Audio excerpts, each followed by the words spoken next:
He's out at the clubs with Kodak Black, with Louis Vuitton boxes, with $100 bills. So you got to question, where's his attitude? And then you look at a guy like Cam Ward. Cam Ward is all about football. Shedeur Sanders is like, hey, Cam Ward, why don't you do a rap song with me? And Cam Ward is like, nah, I'm a football player.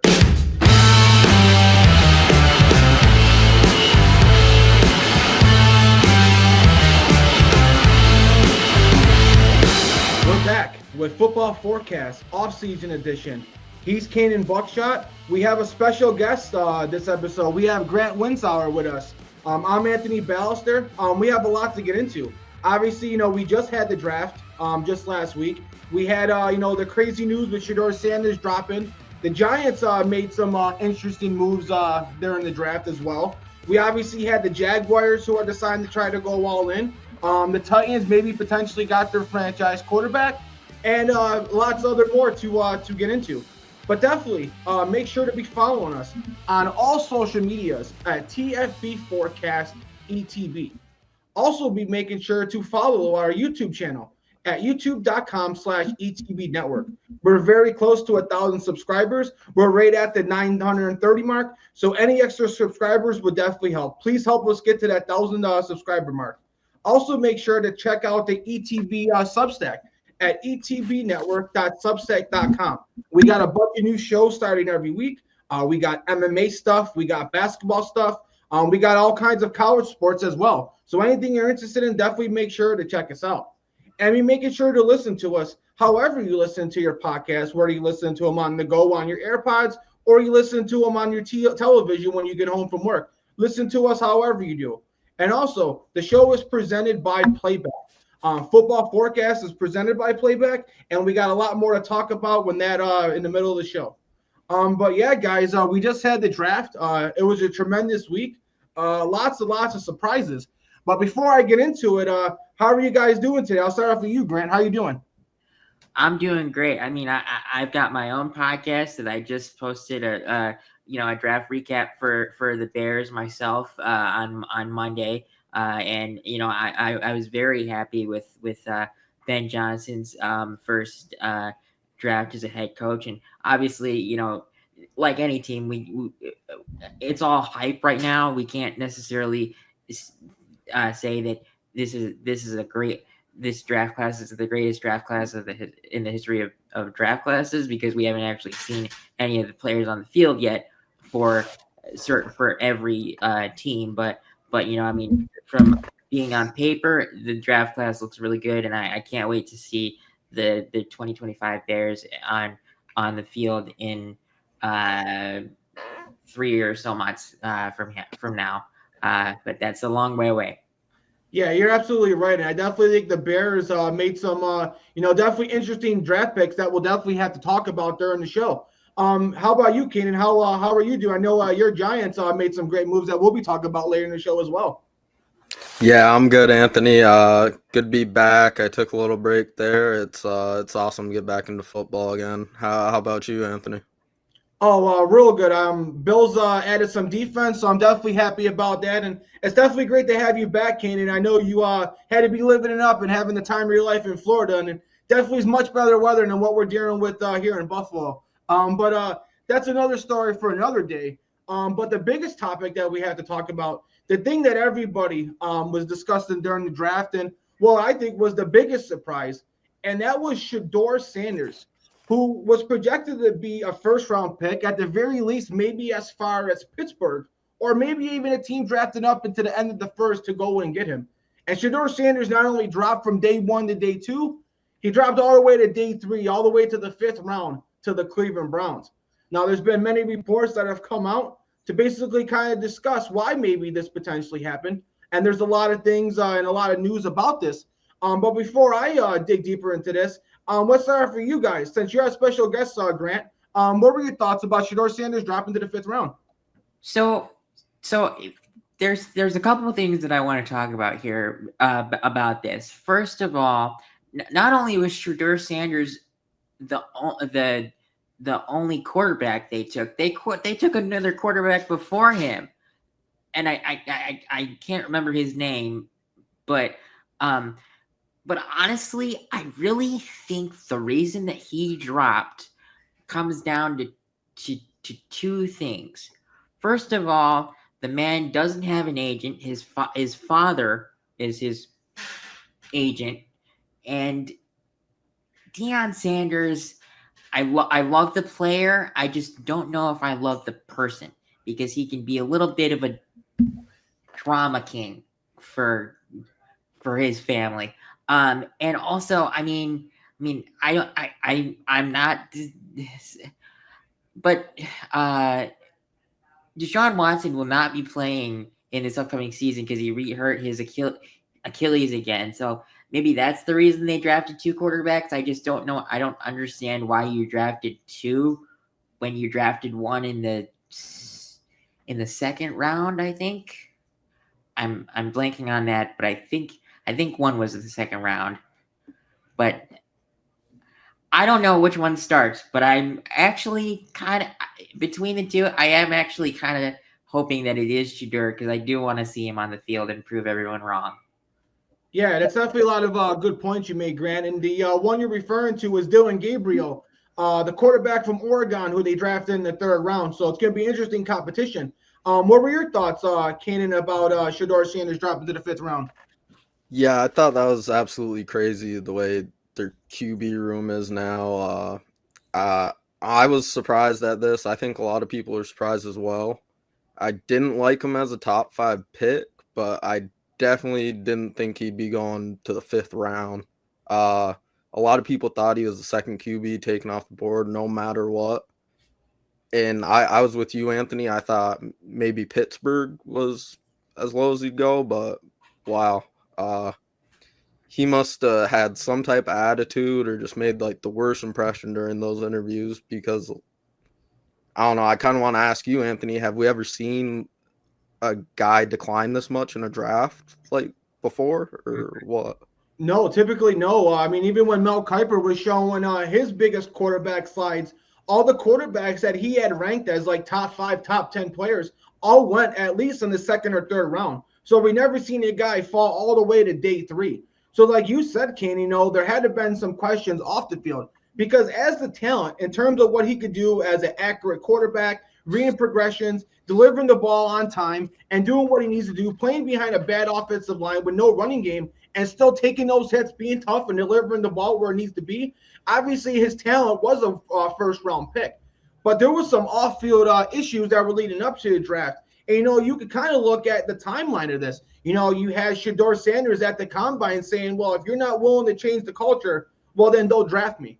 Obviously, that's going to rub teams the wrong way. He basically didn't do any of the extra workouts like teams wanted. And then the interviews, I guess there's rumors he had an interview with Brian Daboll. Brian Daboll called him out and asked him a football question that Shedeur Sanders really didn't have the answer for. And Shedeur Sanders got defensive, and I guess it got combative, and it didn't end well. Then you got an anonymous scout who also said that they had Shedeur Sanders in for a workout. He showed up, I guess, with an entourage, with headphones around his neck, playing his music throughout the entire process. And then they said, hey, Shedeur, where do you see yourself in 5 years? And Shedeur Sanders, laughing, not taking it seriously, said, I see myself being the mayor of the city. So that's a guy that, you got to question, what's his commitment to the game?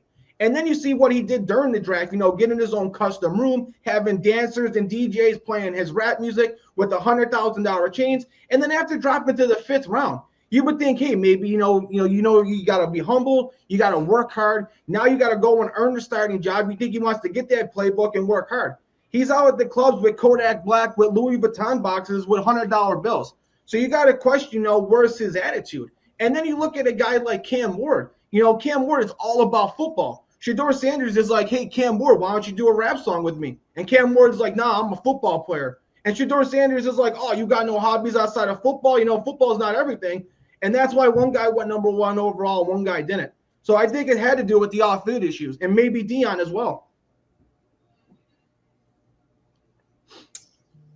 So, obviously, there was some other, draft surprises as well. But when you look at the Cleveland Brown quarterback situation, you got Joe Flacco, you got Kenny Pickett. It seems like what's probably going to happen is those two guys are going to battle it out for the starting role. And then you're probably going to have Dillon Gabriel against Shedeur Sanders for whoever's going to be the young quarterback that they're going to keep. Obviously, Deshaun Watson will probably be on IR because of the torn Achilles, so he doesn't really take a roster spot. So honestly, guys, I think if Shedeur Sanders goes out there and does what we know his talent can provide and works hard and earns the role, he could go out there in preseason, beat out Dillon Gabriel, which he definitely is capable of, and then whoever wins the job between Kenny Pickett and Joe Flacco, let them play the first 8 games. And when Cleveland's out of it midseason, I think that's when Shedeur will get his shot. And that's going to be basically his audition for the starting role. And it's going to come down to him. If he plays good, maybe he'll earn the starting role in 2026. If he doesn't, Cleveland's probably going to be drafting a quarterback in 2026. But, outside of Cleveland, Kaynen, your team may be the talk of the night. A team that did pass on Shedeur Sanders, and that was the New York Giants. The New York Giants obviously went out and drafted Abdul Carter. Obviously, they probably didn't need pass rush, but they drafted best player available. So they got the generational pass rusher, and then they traded back in the first, and it seemed like, hey, maybe they're going to end up with Shedeur Sanders and Abdul Carter, the 2 players they were debating. Well, I guess not so fast because they decided to go with Jaxson Dart, who I guess fits the system better. But before I, add on to this, since this is your team, Kaynen, what were your thoughts on the Giants getting these 2 guys and not drafting Shedeur? Yeah, I really like what they did in this draft. I said before I don't think they should get Shedeur. But yeah, this draft was amazing. After this and all the moves they made this offseason, they seem to have the intention to compete like immediately. It's not going to be like wait 5 years, let this guy develop. They want to go in now. So I have super high hopes after seeing this. They did the best with what they had. I think getting Carter at 3 was huge. He's definitely the most NFL ready prospect, like you said, potentially generational pass rusher.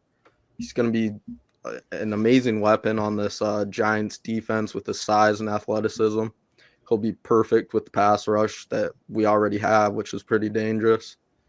And what a lot of people don't see, which I think is the best part, I think he'll make just the people around him better too. You have a guy like Kayvon Thibodeau, who we spent a top 5 pick on, who wasn't really making the impact of a guy you spend top 5 pick on. So maybe having Carter there to draw some attention can let him eat a little bit. And he has a really good season. Regardless, that was just an awesome pick. And I think that's going to elevate the guys around him. And Jaxson Dart, that pick was a surprise to me. Like you said, a lot of people thought Sanders. I kind of thought Milroe before. And although it's surprising, I'm not really mad. I would have liked to see the Milroe experiment with Dable there, but Dart's a phenomenal football player. He's an awesome thrower. And that Ole Miss offense, he was always looking to make a play over the top. What we did see was some concern with him would be his decision-making when running the ball. He said he wants to be +2, always fall forward. And, I'm all for trying to extend the play, especially if it's quarterback trying to run someone over. I love that.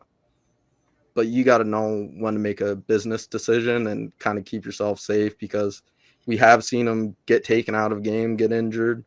And like John Gruden said, that's the only guy on the field that can't play with a sore right shoulder. So he's really got to get that together.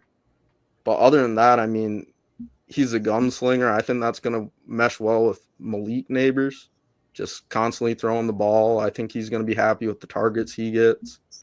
So, yeah, I thought that was awesome by the Giants. What do you guys think?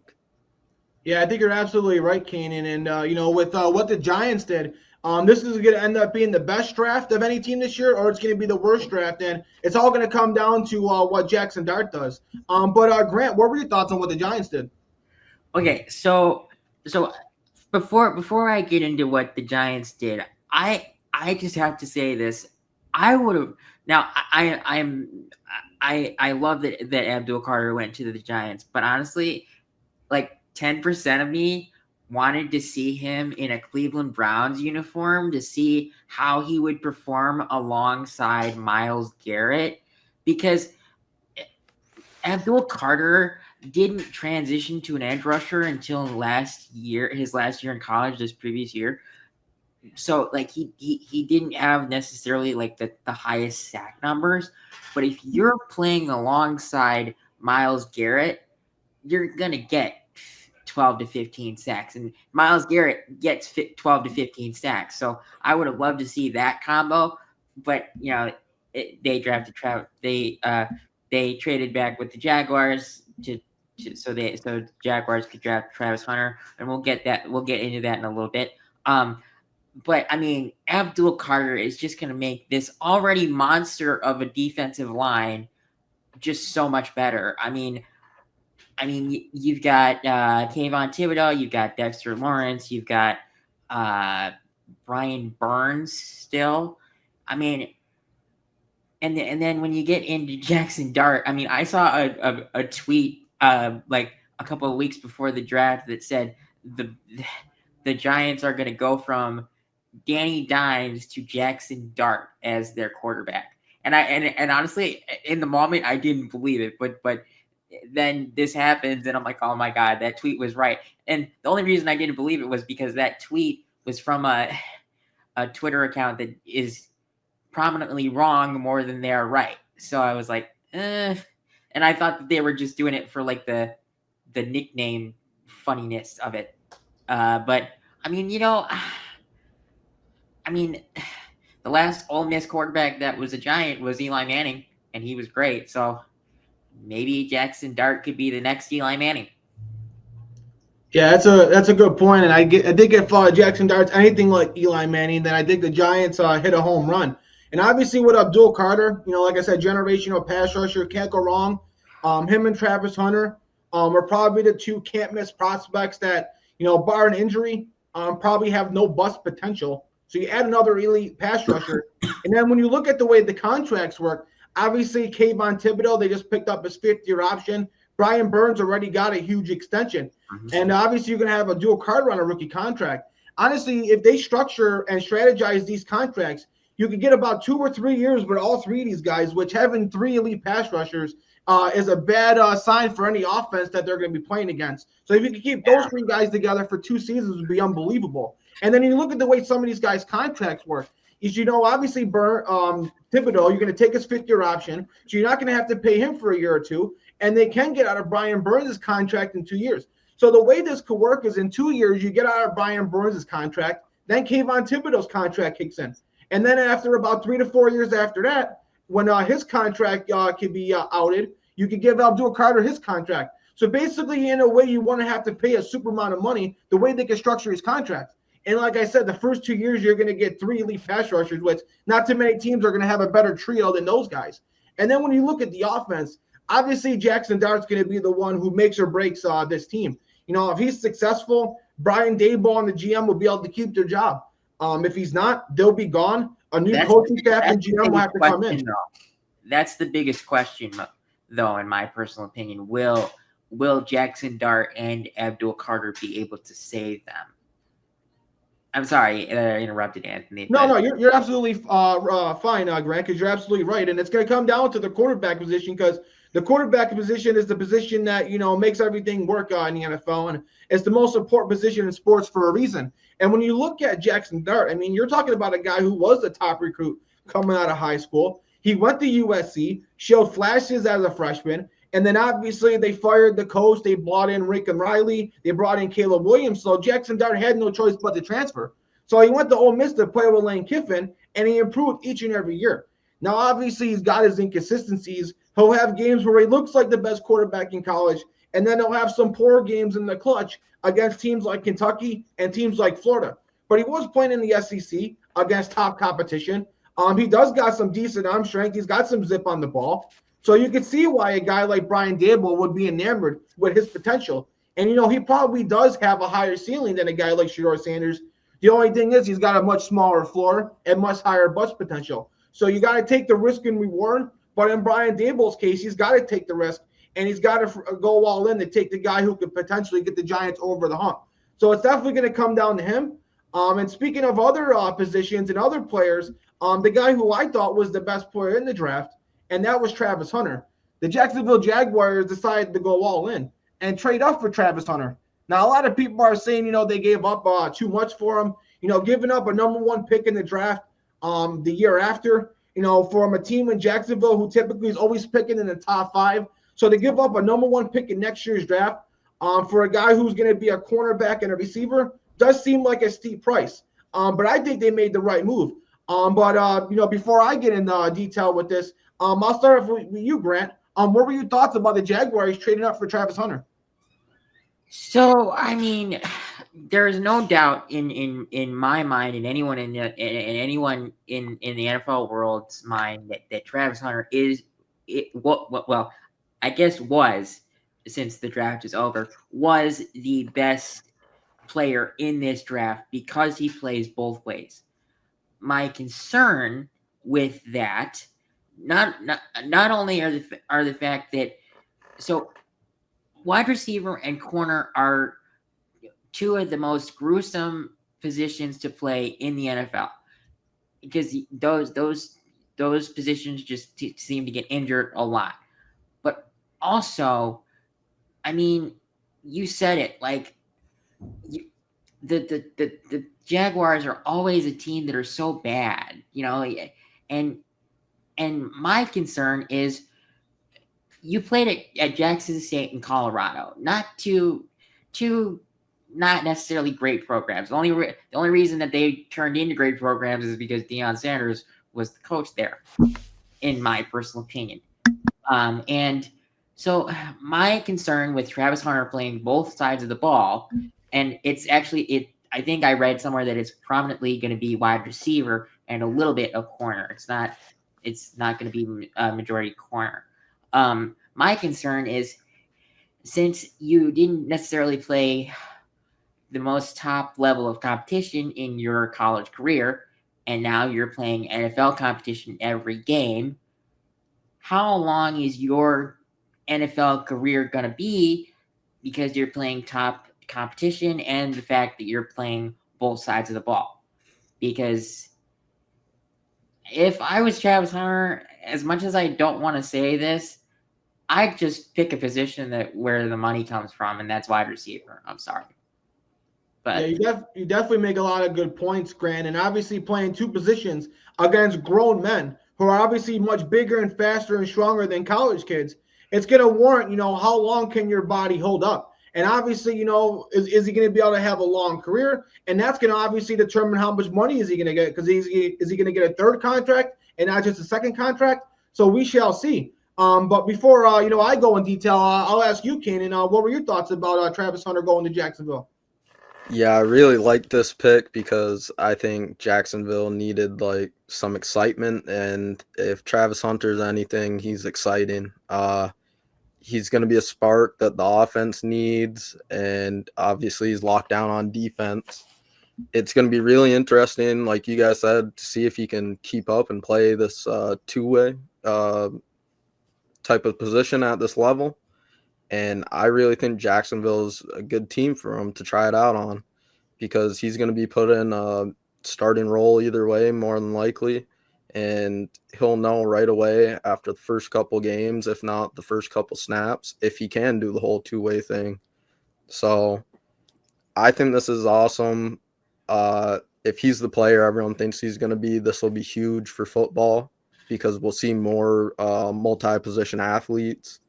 Whether it be on, a guy comes in at wide receiver for this set, but he plays running back for this. We've seen that. Maybe we'll see more both sides of the ball play from these guys. What do you think, Anthony? Yeah, I absolutely agree. I think Travis Hunter was obviously my favorite and best player that was in this draft. I thought that for a long time. I mean, if you follow recruiting in high school football and college football, Travis Hunter has been talked about for a long time.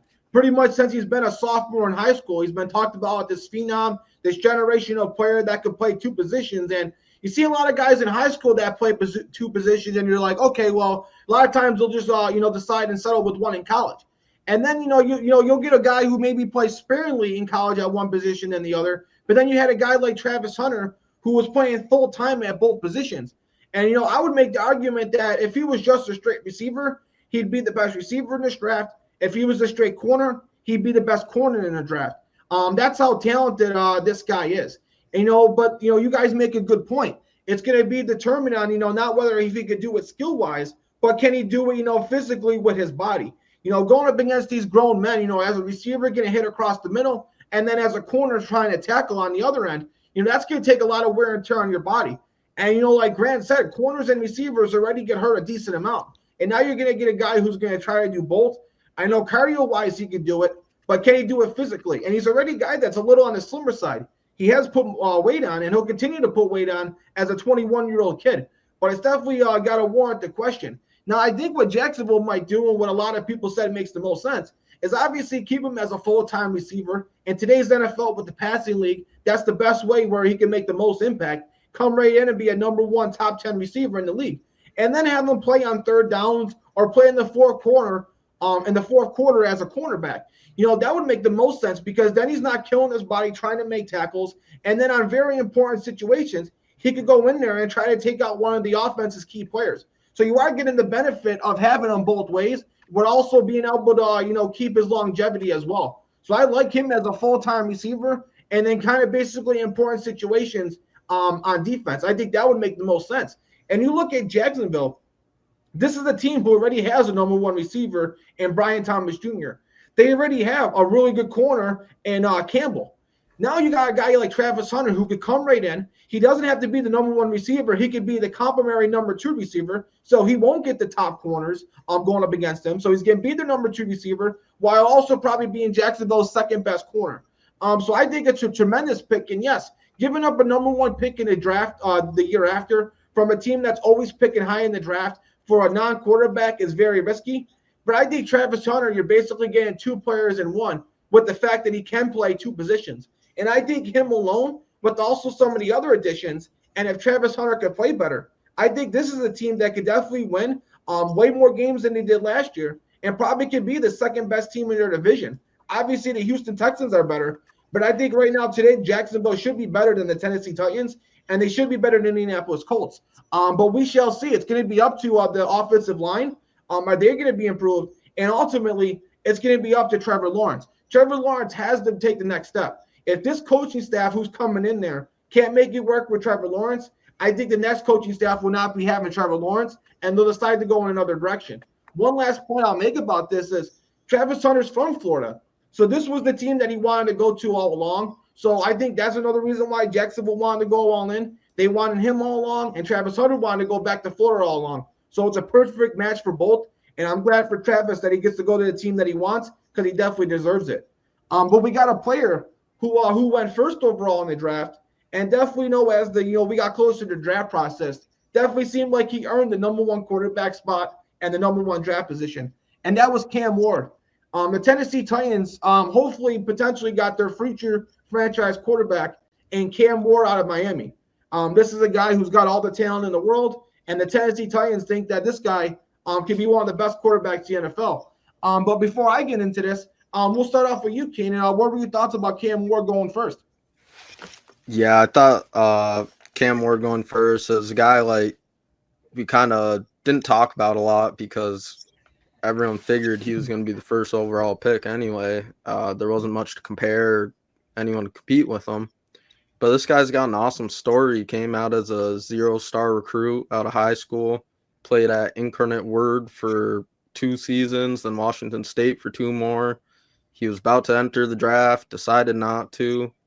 Finished out his career with Miami, where he had a phenomenal season, cemented his number 1 spot. This was an awesome pick. I like his game a lot. He's very poised in the pocket. Doesn't let the pressure get to him. He seems very cerebral with his game. And his attitude is awesome. Like you said, he's a football player. He just wants to go out and win. And I can see him taking the reins of this team and making a statement like Jaden Daniels did. Now, I don't think he's going to make a playoff push like he did, but I certainly think he will make sure everyone talks about him by the end of this season. Yeah, that's a lot of good points, Kaynen. And Cam Ward is definitely a guy who earned this number 1 draft position, and it couldn't have happened to a better kid and a better player in this draft. But before I give my opinion, Grant, what were your thoughts on Cam Ward going first? Yeah, I mean, here's the thing. Like this quarterback draft, this draft class was not the year to need a quarterback, but the Titans have had such a problem with drafting quarterbacks since Ryan Tannehill retired, which I know, and I actually say that, and the difference between Ryan Tannehill and Cam Ward, I think, is only one quarterback, and that's Will Levis. One or two, no, Will Levis and Malik Willis.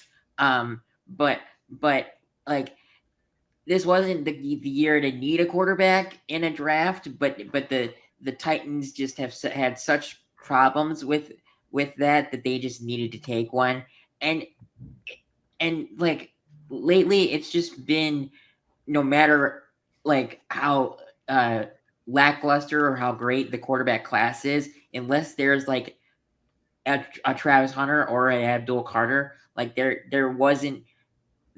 never, first overall pick is never not a quarterback anymore, it seems like. But I mean, I looked up Cam Ward's college stats just because I was curious. In college he did pass for 18,000 yards through 158 touchdowns and only 37 interceptions. So like he's got a 5-to-1 quarter or touchdown interception ratio in college. I mean, now his stats as a rookie are going to be a big question mark because the Titans aren't necessarily that overpowering on offense. If I had to guess, I would say he gets somewhere around maybe Caleb Williams' rookie year stats, and he threw for 3,500 and 20 touchdowns to 6 interceptions. If he can do that and he can get the Titans to maybe a 7-10 record, I think that would be a successful year for him. Yeah, I definitely agree, Grant. I think after being the worst team in the league, I feel like definitely 7 wins. I think Tennessee Titan fans will definitely take that after what they had to endure last year. And you guys are right. This is a team that has endured a lot of bad quarterback play over the years, and they've been searching for that franchise guy. And we know in the NFL, I know as a Bills fan, it could take almost 2 decades before you finally find that guy. So it definitely takes a long time. And, quarterbacks are hit and miss. You could go through multiple first-round quarterbacks and have them all miss. But a guy like Cam Ward, he's a guy who I've been following for quite some time.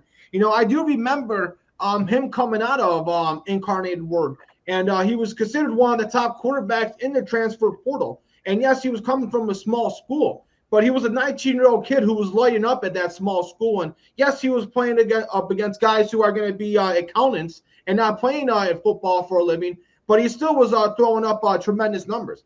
And then when he transferred to Washington State, you saw the potential. You saw the arm strength. You saw what he was doing with the deep ball. And then even in his second year at Washington State, he had this team rolling. They started off the season really hot. They got ranked. They were one of the best teams in the country. And then they had some injuries, and then they kind of fell off. And then Cam Ward, kind of decided, maybe I'll end in the draft, maybe not. He was kind of considered a second-round pick, and we know last year there was all kinds of great quarterbacks, so there was a lot of competition.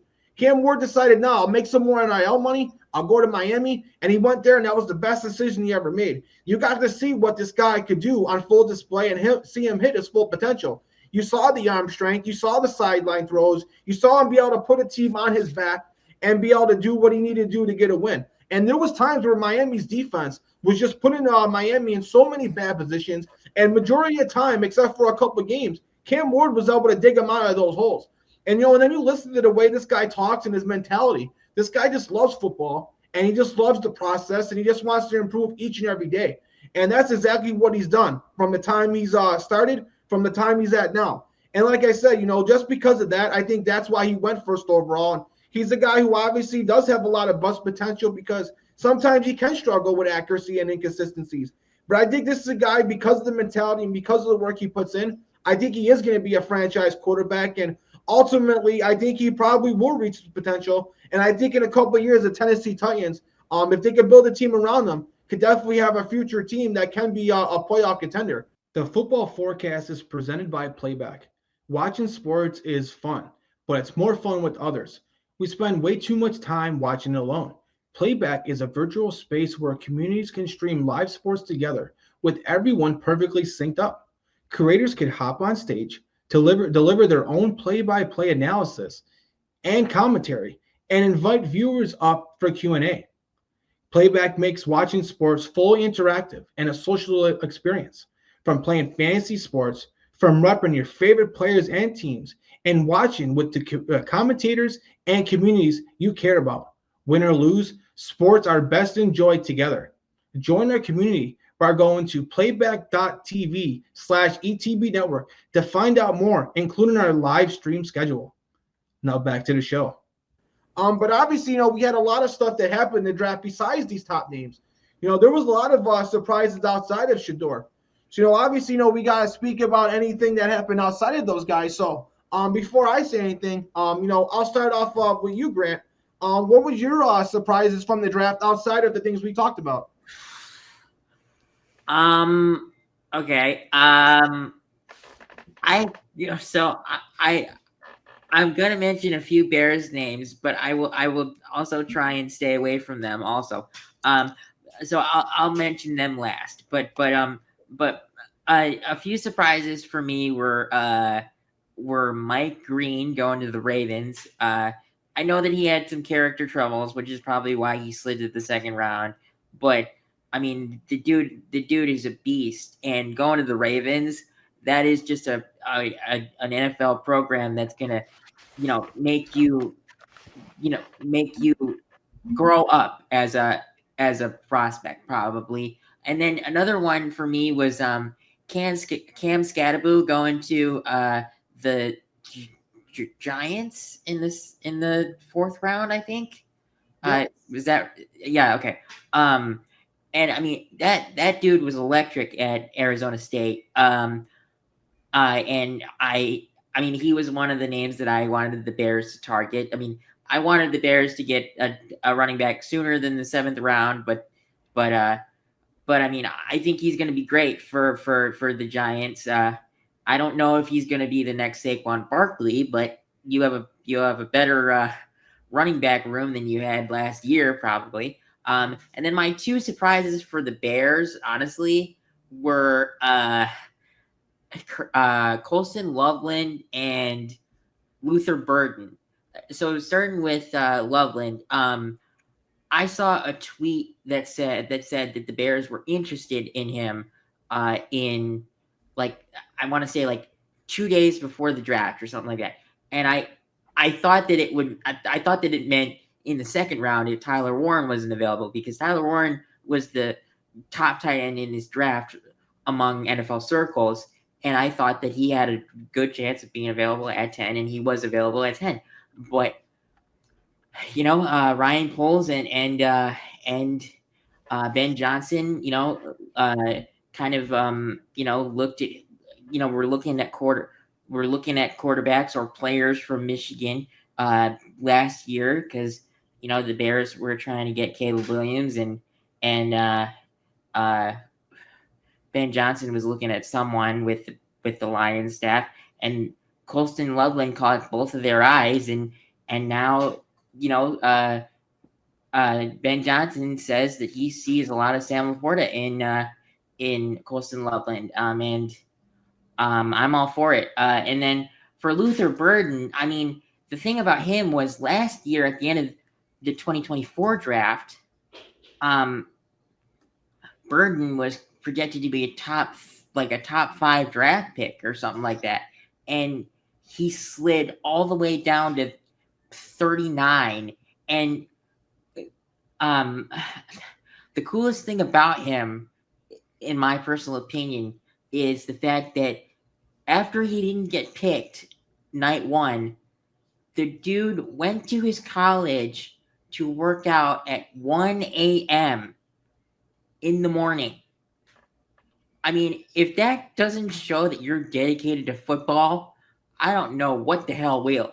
Like, this dude, granted, he will be the wide receiver 3 in our offense, but this dude is going to grind to get every single touch that he can, and I cannot wait to see him in this offense and to be coached by Antoine Randall L. Yeah, those are two great picks by Chicago Bears. And, a guy like Luther Burden, Man, the Bears got 3 exciting young receivers with him, Rome Odunze, and DJ Moore.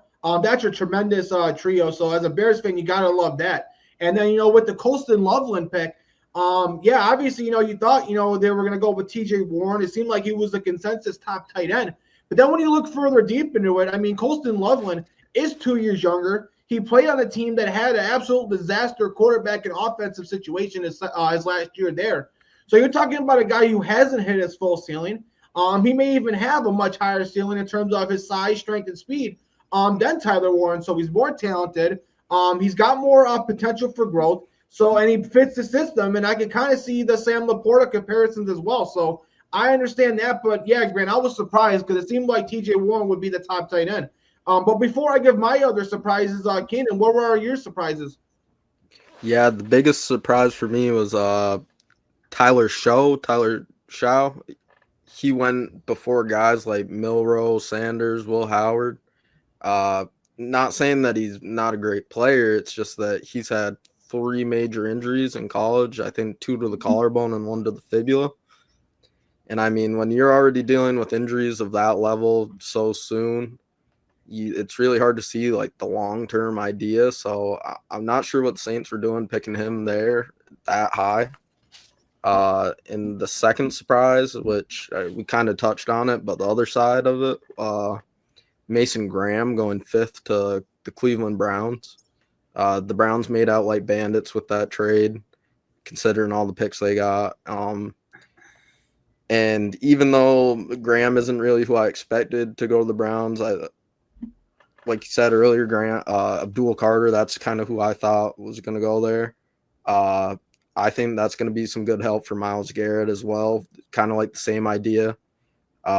Even though he's not going to be like a pass rushing force like Abdul Carter, just having someone to clog up the middle and take some of that responsibility from Garrett, I think that's going to be really good. And another surprise for me was Gray Zabel, guard from North Dakota State. You don't see many guys coming from small schools getting picked that soon. So it kind of makes you think like the scouts saw something that we didn't see in him. And he must be just have some tremendous ability we don't know about. So those were my biggest surprises. What about you, Anthony? What surprised you the most?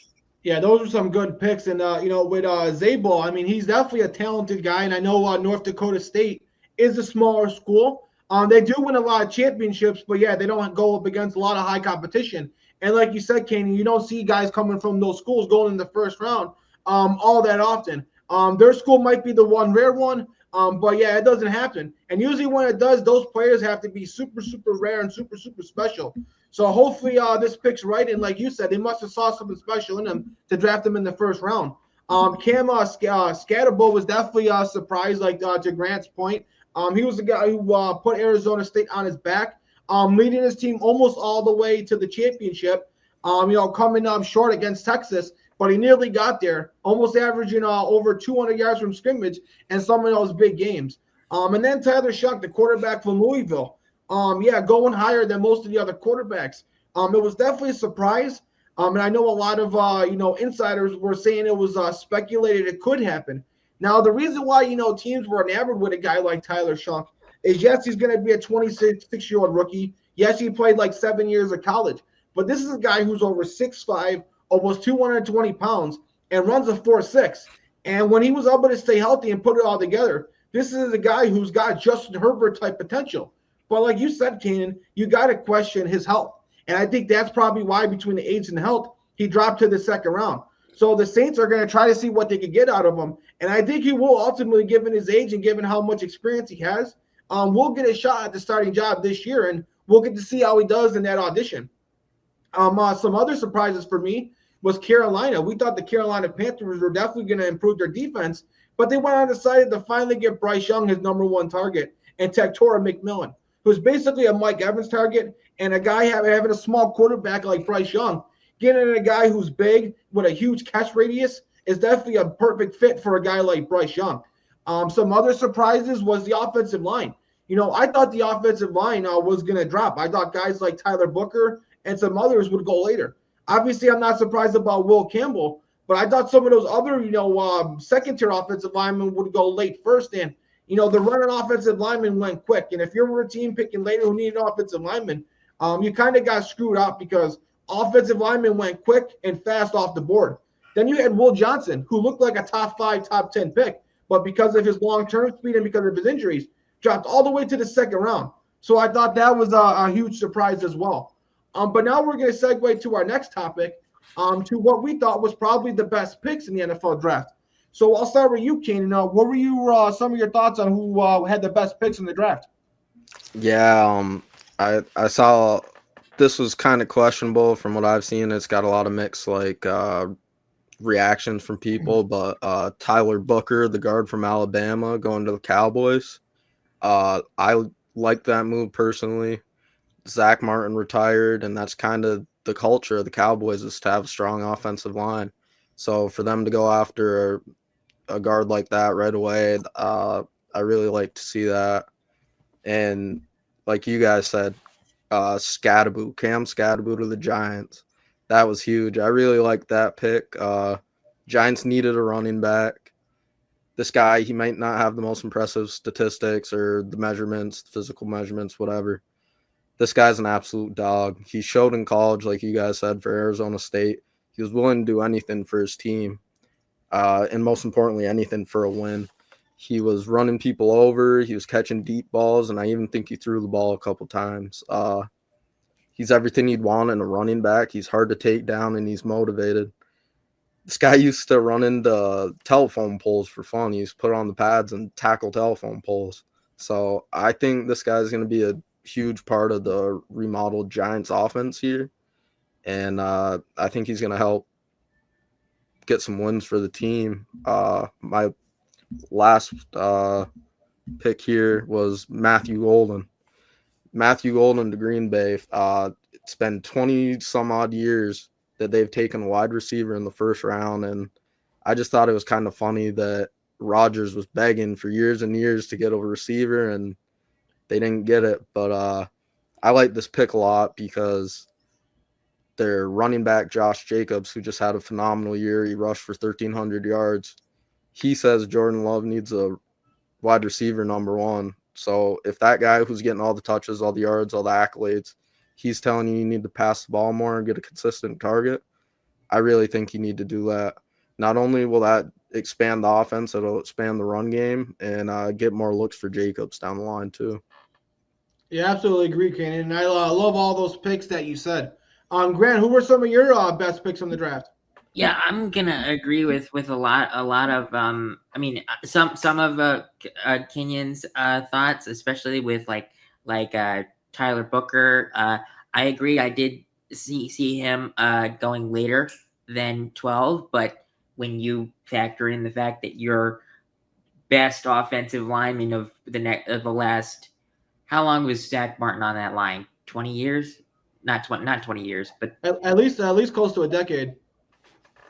For however long he was. I mean, you go from that to probably one of the best offensive linemen on Alabama's line this year. I mean, that's a great pick.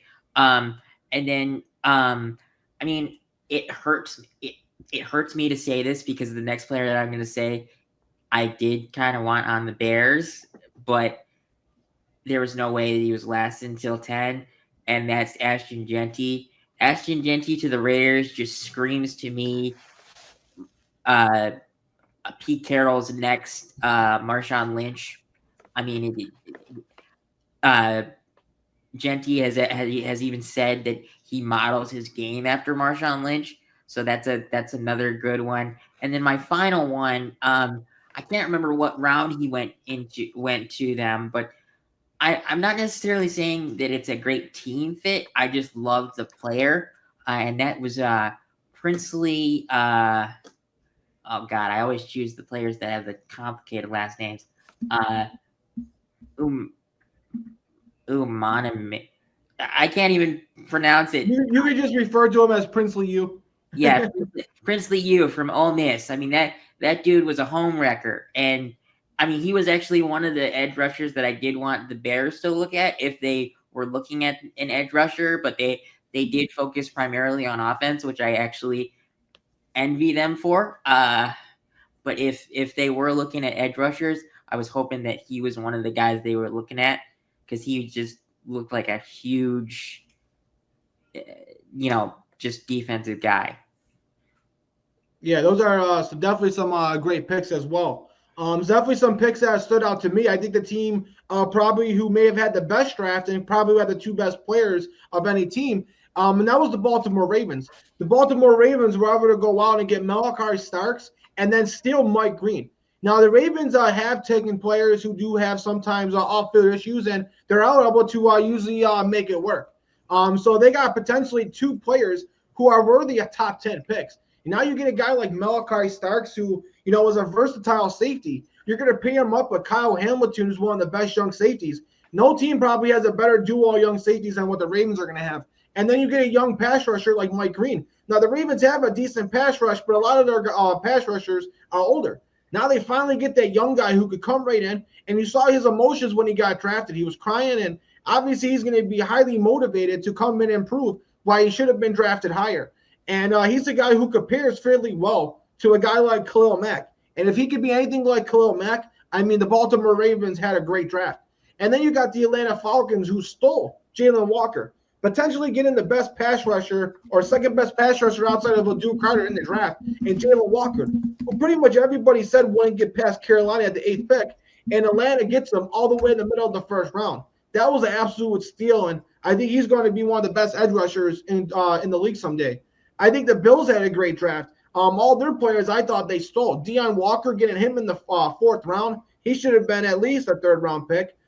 Getting Landon Jaxson in the 3rd round like they did, he was considered a late 1, early 2nd-round pick.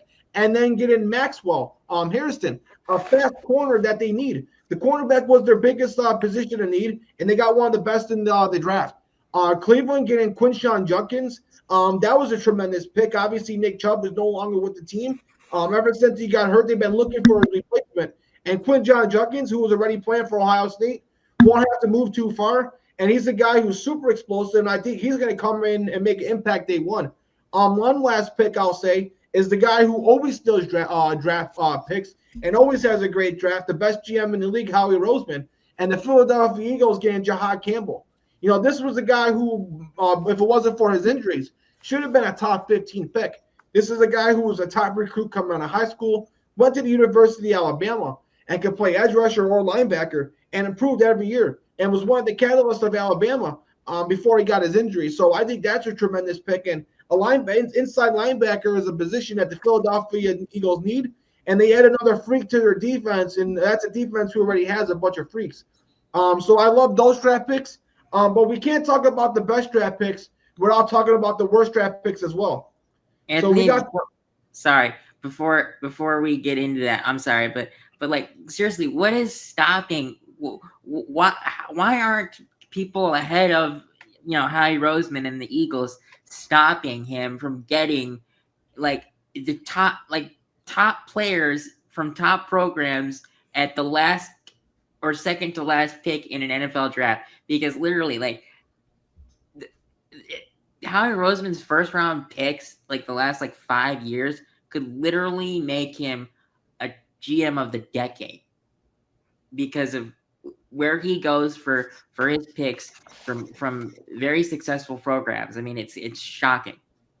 Yeah, Grant. That's why he's the best in the NFL. I don't know how he does it. I don't know how teams, are this unintelligent to allow these players to drop. But this is why he continues to win Super Bowls and why he's the best.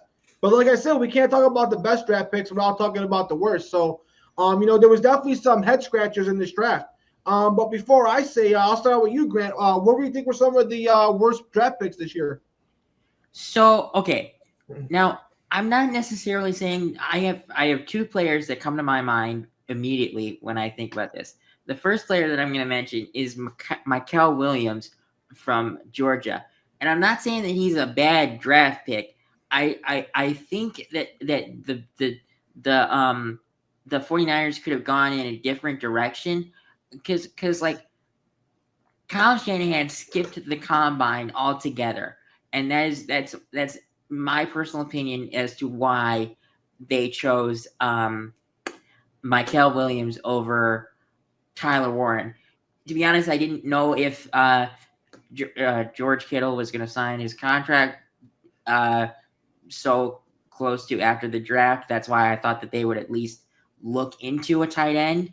And I thought that since the Bears passed Tyler Warren up at 10, that he would be there for the picking at 11, but they didn't. They chose Mykel Williams. Now, Williams comes from Georgia, and Georgia is a very successful program, and they develop great players. So I'm not saying that this is a bad draft pick. It's just one that I question per se.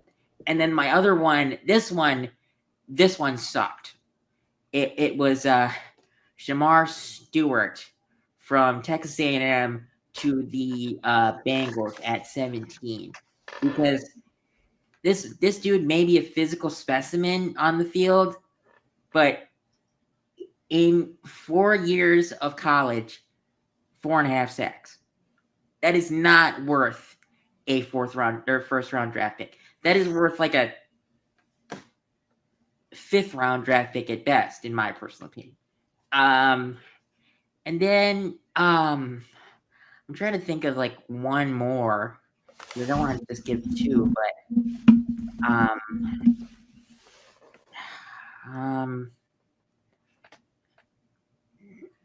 no, I can't think of anyone right now that I think is any worse than those 2, honestly. So the 2 you definitely said are definitely noteworthy, and I definitely agree with you, Grant. But before I give my picks, Kaynen, what were some of bad picks that you thought? Yeah, I thought the Bengals taking Shedeur Stewart. I didn't like that as well. Like you said, he's a physical specimen, but 4.5 sacks. Yeah, a 5th round at best. I didn't like Dillon Gabriel to the Browns either. I mean, they already have such a crowded QB room with Pickett and Flacco. I mean, I'm pretty sure Flacco's going to beat him out, but to get him when you could potentially get Shedeur and then you end up taking Shedeur anyway, that kind of just doesn't make sense to me. And the last pick I didn't really like was Colston Loveland. Phenomenal tight end, 1A and 1B with Warren. But, I mean, when you have a guy like Komet already and you use a top 10 pick to get a tight end, I don't really see what was going on there. I don't understand that too much. And I can justify that for you after you're done. Yeah. And Tyler Warren was still available, so I don't see the move there, but yeah. Well, Kaynen, to kind of make an argument for that, Ben Johnson's offense will run a lot of 12 personnel, which requires 2 tight ends. And while I agree with you that personally I probably would have gone with Warren, there are a couple things that you need to consider. Loveland is 2 years younger, so he's still growing his route tree, and he's a 6'6", 250 tight end. So you could play him at wide receiver. You could play him all over the field, to be honest. So, I mean, I understand why. I don't necessarily think you should put it as worst picks. I would put it as a questionable pick, at least right now. But in the future, it might work out better than you think. Yeah, you guys definitely both make some great points. I think I got to start off with the Shedeur Stewart pick. I mean, when you look at a team like the Cincinnati Bengals, who are obviously paying so much money to Joe Burrow, T. Higgins, and Jamar Chase, obviously they got to fix the defense. And the offense had nothing to do with why they didn't make the playoffs last year. It was completely the defense. Probably one of the worst, top 3 worst defenses in football. And you got a guy like Trey Hendrickson, your best player, who's now demanding a contract extension. And if they don't give him the contract extension, they might have to trade him. So they're talking about trading him, and he's basically all they have. So then when you go out and draft a Shedeur Stewart, he's everything that they need. They need that elite edge rusher, but they can't afford the bust. They're the one team that I said before, when they're paying that much money, their draft classes have to be perfect, because the only way they're going to be able to improve this roster is through the draft. They're not going to be a player in trades, and they're not going to be a player in free agency. So you got to hammer the draft each and every year. So I don't think this is the team that could take risk on drafting a guy who's all potential and is all ceiling, no floor. They got to have the guys who's probably got the higher floor, because if this guy goes out there and bust, and you go out and trade Trey Hendrickson as well on a defense that had nothing, I don't see how this team could compete and make the playoffs in a division where you got to deal with Lamar Jackson twice a year as well. Obviously, you're in a division with Cleveland, so that helps. But the Baltimore Ravens aren't going anywhere, and Cleveland with Mike Tomlin, as long as he's there, they're always going to be competitive as well. So I definitely got to question that pick. If he makes it, it'll be a home run. He'll probably be an all-pro if he does make it. But a lot of bust potential, and the Bengals are a team that can't afford a bust. Another pick is what Atlanta Falcons did. Now, I credit them for drafting Jalen Walker, but now I'm going to discredit them for trading up and drafting another edge rusher and James Pierce Jr. Now, I love the fact that they're getting two players at positions they need. Yes, you could use two pass rushers, and yeah, you do play two pass rushers at once, but they gave up way too much. To give up a number one next year to draft your second pass rusher in the draft, that makes absolutely no sense. If they give up a second and a third, that would make more sense. But to give up your number one pick next year, the Falcons now have to make the playoffs. If this turns out to be a top 10, top 15 draft pick that they have to give up for James Pierce, who, yes, is very talented, but he's got off-field issues and he's got anger issues. So this is another player that can't bust. And yes, if he makes it, you got your two top edge rushers for the next 10 years. So it does make sense. But to give up a number one draft pick for an edge rusher when you just drafted one, that's a very, very huge risk. And you don't see teams doing that and giving up number one draft picks in next year's draft, unless if it's a quarterback or a generational player like Travis Hunter. And then one last thing I'll say is you got to mention the Dillon Gabriel pick, like Kaynen said. Dillon Gabriel pick really doesn't make much sense, especially if they were going to draft Shedeur Sanders in the 5th round. I don't understand what's the point of having two young quarterbacks. Most likely one of them are probably going to end up being on the practice squad or cutting a year. So I really don't understand that draft process as well. And what is Cleveland's obsession? Being a cold weather team, drafting short quarterbacks that don't have elite arm strength. You had Johnny Manziel, you had Brady Quinn, and now you got Dillon Gabriel. So I don't understand the fit with Dillon Gabriel. He doesn't even fit, Cleveland in terms of that as well. So I definitely got to question that. But one thing that we have to speak about outside the draft, that's George Kittle. George Kittle became the highest paid tight end a couple months after Trey McBride did. Now George Kittle, who's the highest paid tight end in the league. Before I give my thoughts on this, Grant, what were your thoughts on the George Kittle extension?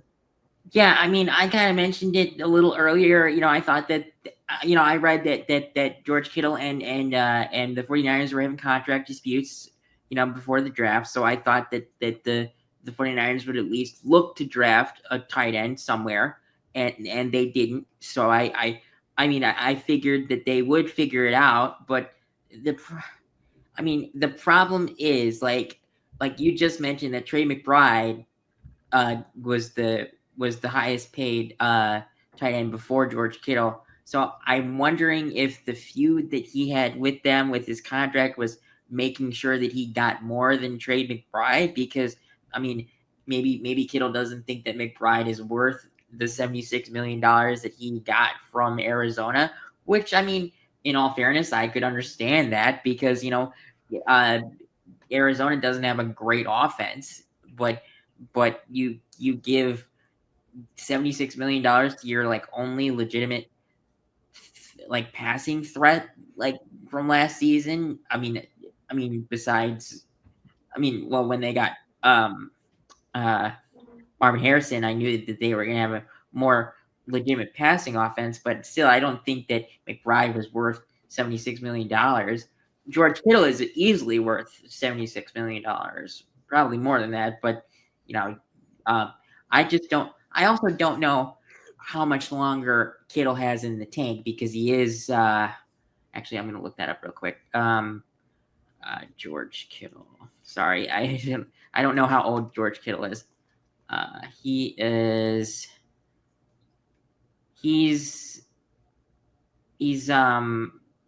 his 30s, I think. Yeah, 32. So he'd be 36 when this is over, and I think he can play till then. But you got to realize that there is going to be a decline in production eventually.